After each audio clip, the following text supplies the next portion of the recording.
10 minutos nos separan de las 10 de la mañana y en la jornada de mañana martes en el Centro Cultural de España es que se estará presentando este libro. Estamos hablando de guerras de Internet, se los decíamos junto a Martín al principio del programa, un libro de la politóloga y periodista argentina Natalia Suazo, que nos habla de estas guerras de Internet de las que mucho hemos hablado en los últimos tiempos aquí en nuestro país. Este enfrentamiento entre la tecnología y los gobiernos que se da en todo el planeta prácticamente, pero que en nuestro país más precisamente, digamos, recrudeció o tuvo mayor trascendencia, o ocupó y ocupa aún las primeras planas por el desembarco de Uber, que generó toda la polémica, las protestas y aún la indefinición por parte de las autoridades de qué lugar debe ocupar cada uno. Decíamos además,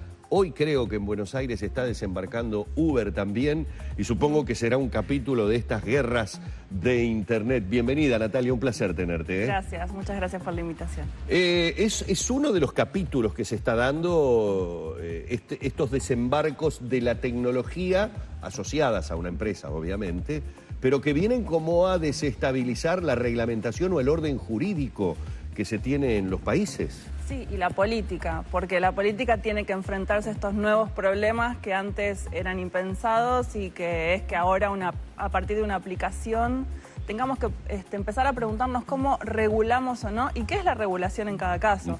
En Internet, como yo digo en el libro y es lo que vamos a hablar mañana, hay contradicciones. Internet no es lo mismo para todas las personas. Para los gobiernos tiene una utilidad, para las empresas tiene distintas utilidades, en general ganar dinero. Para los usuarios tiene también distintas utilidades, algunos están en contra, otros a favor, digamos, en este caso de Uber. Pero el tema es, para mí, y es lo que planteo en la investigación del libro, es que Internet tiene dueños, las empresas, por ejemplo, Uber, las aplicaciones tienen dueños, y que en general nosotros vemos a Internet como una nube, como algo que sucede en el aire. En realidad son caños, son data centers, son empresas con personas, con lugares físicos que existen. Y el planteo en general del libro que aborda no solo este tema, sino cualquier conflicto de Internet y de tecnopolítica es si empezamos a ver a Internet desde ese lugar o a las tecnologías desde ese lugar, vamos a poder entender mejor las contradicciones, porque a ver, Uber es una empresa. En general uno dice, es una aplicación. Bueno, es una aplicación con dueños que vinieron de San Francisco, en California, que se están expandiendo al mundo con una manera muy, entre comillas, sui generis, muy cool, con un marketing muy positivo, porque también los sindicatos, supongo que sucede acá, en Argentina sucede, tienen muy mala prensa, los sindicatos de taxistas, las patronales, etcétera, y entonces tienen muy buena prensa. Entonces los usuarios los adoptan muy positivamente, pero las empresas tienen que operar en un lugar, tienen que facturar en un lugar, tienen que convivir con reglas laborales que existen en cada lugar previamente, pero que estas aplicaciones también las enfrentan a los funcionarios a decir cómo las regulo. No solo sucede con Uber, sucede con Airbnb, con otros sistemas, que se presentan como economía colaborativa o una nueva economía de Internet. Pero el planteo es, a ver, si no es un riesgo de un nuevo intermediario, porque de la misma forma que se puede plantear como una economía colaborativa desde un punto de vista más liberal, digamos, todos colaborando entre todos, en realidad podemos pensar, si Uber se queda con el 25% de la ganancia de cada viaje, ¿es economía colaborativa o es otra empresa que funciona como intermediaria en un negocio? Entonces ahí hay dos posturas, ¿no? No regulemos nada porque lo que tenemos que hacer es dejar que la innovación suceda, que estas cuestiones sucedan, que por supuesto todos estaríamos a favor de que las empresas progresen y hagan su negocio, pero por otro lado está una versión un poco más estatista, más intervencionista, de soberanía de cada país, que es decir, bueno, si van a operar aquí, por supuesto que queremos que progrese la tecnología, que todos tengamos, porque sería ridículo pensar que a esta altura uno va a llamar un taxi por teléfono, si uno tiene el teléfono ahí, si uno tiene el GPS activado, puede suceder. El tema es qué hacemos con eso. Y cada país se está debatiendo en esto, ¿no? En Argentina está sucediendo lo mismo. A partir de ayer, que se publicó la cuenta de Twitter de Uber Argentina, se empezaron a recibir las solicitudes y vamos a tener seguramente los mismos problemas que ustedes. y tendremos el mismo dilema que tienen todos los países. ¿Utilizamos las leyes laborales, tributarias que tenemos ya o tenemos que crear una nueva ley? Y en Internet pasa mucho eso. Digamos, tenemos que crear nuevas leyes para regular la economía en Internet o con las que tenemos ya está. Para mí lo más importante de eso es que pensemos que algo sí hay que regular. Y que no pensemos que estas empresas, aplicaciones que están en la nube, no tienen un fin de lucro, no son empresas del capitalismo, digamos, eso sucede. Y es muy interesante el camino que están tomando los diferentes países. Algunos toman el camino del laissez-faire, de dejar hacer, otros, como por ejemplo en Brasil ha habido conflictos, en Europa ha habido muchos conflictos, y a mí me parece que lo más valioso es que cada país pueda tomar una postura respecto de esto.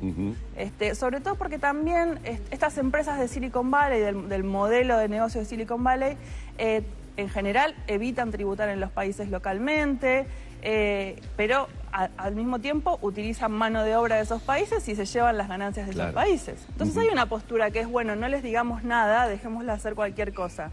Pero si se van a convertir, como se convierten, en un actor tan importante de la economía, deberían en un principio por lo menos evaluar esa posibilidad. Para darle a la charla un acento más rioplatense, ¿no? Uruguay y Argentina son, al menos a escala latinoamericana, dos países que tienen tradición de contar con estados, si se quiere, importantes, que más allá de los vaivenes políticos, porque también es cierto que hay distintos momentos, no es lo mismo la década del 90 que el periodo histórico actual, más allá de esos vaivenes, esa presencia fuerte de los estados se nota y se traduce en exigencias asociadas a los aportes jubilatorios, ¿no?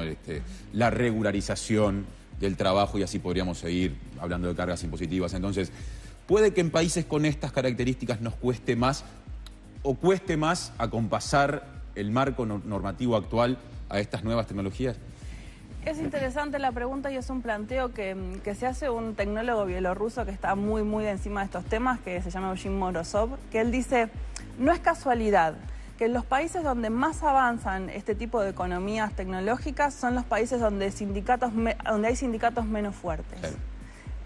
Y es muy interesante este planteo, él lo estudió en varios casos, y es interesante porque en realidad estas empresas tienen un modelo de negocios que es avanzar hasta donde más puedan, tensar la cuerda, en cada país llegan y se imponen, primero contratan un gerente general y lo segundo que contratan es un encargado de policy, de políticas públicas, que es la persona que se encarga de ver el mapa de los poderes, de las fuerzas y ver cómo se insertan en ese país. Pero lo primero que hacen es ir con todo, es decir, yo me impongo acá porque tengo la mejor aplicación, la más cool, la que mejor funciona, la que ya tiene publicidad en todo el mundo, porque además son empresas que funcionan con grandes capitales de riesgo, digamos, que se encargan de eso, se encargan de ir a cada ciudad, poner millones en publicidad y en marketing y generar ese espacio del negocio. Se abren paso a fuerza de publicidad y marketing. Entonces, está estudiado que en los países donde hay sindicatos más fuertes, es decir,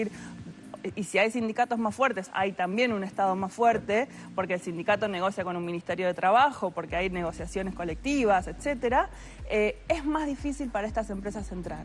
En los países con economías más liberales y menos, digamos, más desregulaciones, estas empresas tienen, digamos, el campo muchísimo más sencillo y de hecho en algunos países con sindicatos fuertes se terminan yendo. Pero es interesante también porque es interesante, me parece también para los estados, para los mismos sindicatos, ver cómo, digamos, nos insertamos en estas economías sin perder los beneficios laborales. Este mismo autor dice algo muy interesante. ¿Qué pasa si a un conductor de Uber se le enferma un hijo y lo tiene que llevar a un hospital? Digamos, ¿qué cobertura médica tiene? O si hoy es joven y quiere tener su propia empresa con un auto Uber y mañana se jubila. Digamos, ¿cómo va a ser el futuro? O sea, pensemos este caso, que nos puede parecer muy lindo, pero pensemos que la economía en el futuro va a ser así. Entonces, ¿cómo hacemos para que todas esas personas que se insertan en la economía por primera vez con este tipo de aplicaciones vayan a tener algo de ese estado de bienestar, que por supuesto ya no es el que existía, pero algo tiene que quedar de eso, porque si no, no hay protección social. Entonces, ¿cómo compensamos esas dos cosas, ¿no? ¿Cómo combinamos una economía que sucede cada vez más por Internet con algunos beneficios sociales que estemos más o menos de acuerdo con la intervención del Estado? Y esto que decís es importante, países como los nuestros que tienen una tradición de intervención. Un tema cultural, ¿no? Claro. El Estado pesa, se siente. Y además el ciudadano en Argentina, en Uruguay también creo, digamos, pretende o espera que haya una protección estatal, digamos, ¿no? Digamos, es distinto a los modelos anglosajones, digamos, más liberales, que no se espera eso, digamos, que uno se paga la cobertura social. Acá hay una presencia muy fuerte y creo que además, creo que en este mundo es positivo eso y es algo que no deberíamos perder. Natalia, hablas de un tema de protección que uno de alguna manera le exige casi por herencia al Estado y hablas del tema de las economías.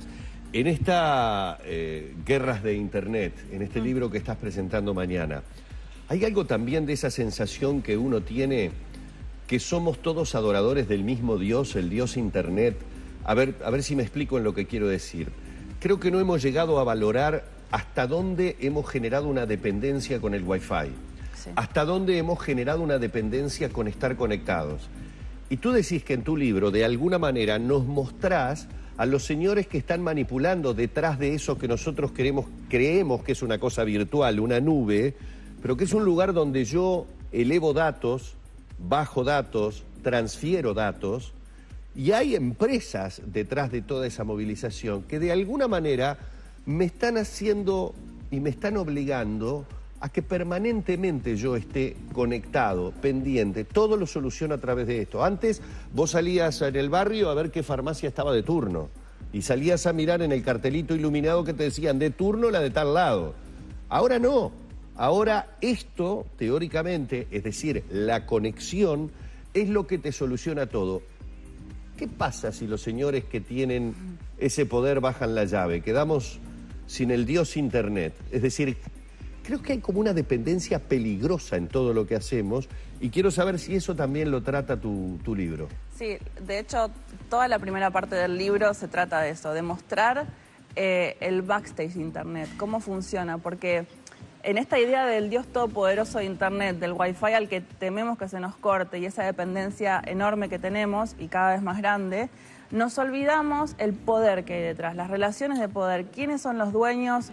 Digamos, a ver, en Internet hay varios dueños, entre ellos los dueños de la infraestructura, los dueños de los caños. Hay, por ejemplo, una empresa que se llama Level 3 que maneja el 72% de las comunicaciones. De los caños, de dijiste. Los caños, sí, los caños de Internet. ¿A qué te referís a los caños? Para que la gente entienda la terminología en este caso. La mayor parte de los datos de Internet circulan por caños submarinos que van por abajo del mar, caños de fibra óptica submarinos.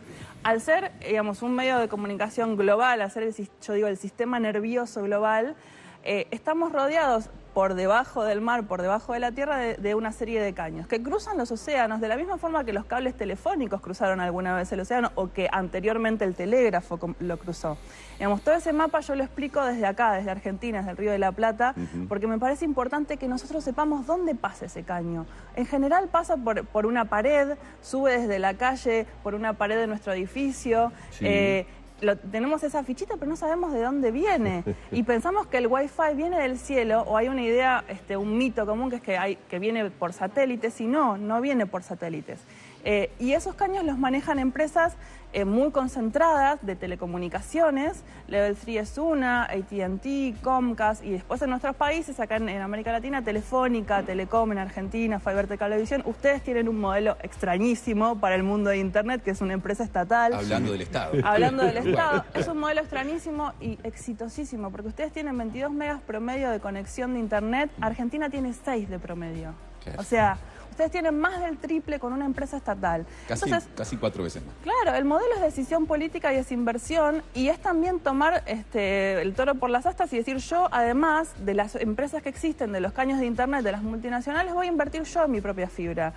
Como antes invertía en rutas, como en algún momento Sarmiento decía, hay que invertir en vías férreas, digamos, hoy las rutas de la palabra, esas mismas que en algún momento nombró Sarmiento, son las rutas de la fibra óptica. Y hay algunos países que se están encargando de esos y otros que peligrosamente lo están dejando en manos de terceros. Por ejemplo, hay un proyecto bastante peligroso de Facebook que se llama Free Basics, que está ofreciendo a Mark Zuckerberg a algunos países en desarrollo del tercer mundo, lo ofreció en India, que es una conexión que ofrecen ellos a través de una aplicación de Facebook para conectarse, pero a unos 6 sitios, a una Internet muy reducida.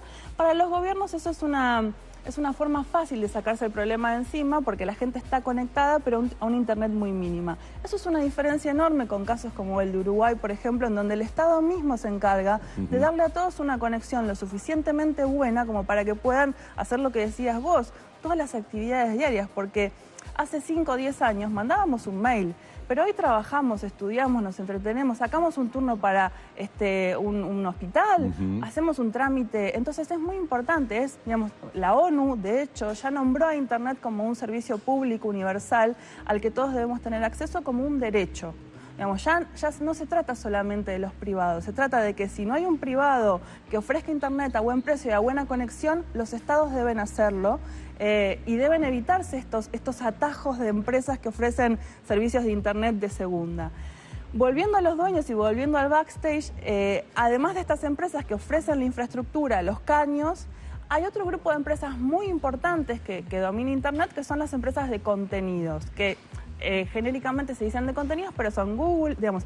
En este momento, para que se den una idea, de 5 de cada 10 personas en cualquier país del mundo, no importa en qué país, están conectadas a los servicios de 5 empresas, que son Google, Yahoo, Facebook, Microsoft y AOL, una empresa norteamericana. Esos 5 grandes, después vienen Amazon, Netflix, etcétera, concentran el 50% de todo lo que hacemos y de todos los datos que dejamos en Internet. Entonces ahí hay un poder muy grande y con esta ilusión de estar siempre conectados y con esta necesidad imperiosa que tenemos de estar siempre conectados, nos olvidamos que a estas empresas les damos gran parte de nuestra información y le damos gran parte de nuestros datos. Y de hecho no leemos casi los términos y condiciones. Con tal de estar conectados, con tal de que sea fácil, no leemos los términos y condiciones, pero una cosa muy importante que yo quise lograr cuando escribí Guerras de Internet y cuando doy estas charlas y convoco a otras personas de cada lugar para charlar de estas cosas es que seamos más conscientes de que no solo somos usuarios de Internet, no solo somos consumidores, que en Internet también ocurren nuestros derechos como ciudadanos y que es otro ámbito de la política. De la misma forma que no consumimos algo si está muy caro o si tuvo una actitud monopolio, digamos, que tomamos esas decisiones en nuestra vida, también lo podemos hacer por Internet y para eso hay que conocer cómo está hecha, porque si no, seguimos pensando que es una nube y a la nube no le puedes reclamar nada. Claro, qué interesante. ¿Y cuánto nos queda para preguntar de estas guerras de Internet? Ustedes la cita la pueden tener mañana, que es la presentación, digamos, oficial aquí en nuestro país del libro. Esto va a ser en el Centro Cultural de España, ¿verdad? Sí, en el Centro Cultural de España a las 7 de la tarde. A las 7 de la tarde. Y hemos estado junto a Natalia Suazo, que es politóloga, que es periodista y que, bueno, de alguna manera nos ha introducido y nos ha dejado más dudas que certezas, mi querido Martín. Claro, sí, claro. Hay como una nueva versión del viejo y querido capital transnacional. Por favor. Que nos exige repensar una cantidad de cosas. Es interesantísimo el abordaje, me parece. Yo te explico que esto lo siento más Gran Hermano que ninguna otra cosa. Claro. Tú, no sé si la viste, tiene muchos años la película y sos muy joven. La película Brasil Sí. con Z. Ustedes recordarán la imagen de Brasil con toda la gente con sus monitores, cuando era absolutamente impensado el tener este tipo de dispositivos como tiene ahora todo el mundo. Y eran todos absolutamente enloquecidos con esa pantallita. Pero cuidado, lo que hacía esa pantallita era transmitir normas de vida, costumbres, reglamentos, etcétera, etcétera, como una suerte de lo que en algún momento se llamó el Gran Hermano. Bueno, hoy yo siento que este es el Gran Hermano con el que convivimos todos los días. ¿Cuántas cosas de mí sabrás? Gracias, Natalia. Gracias a ustedes.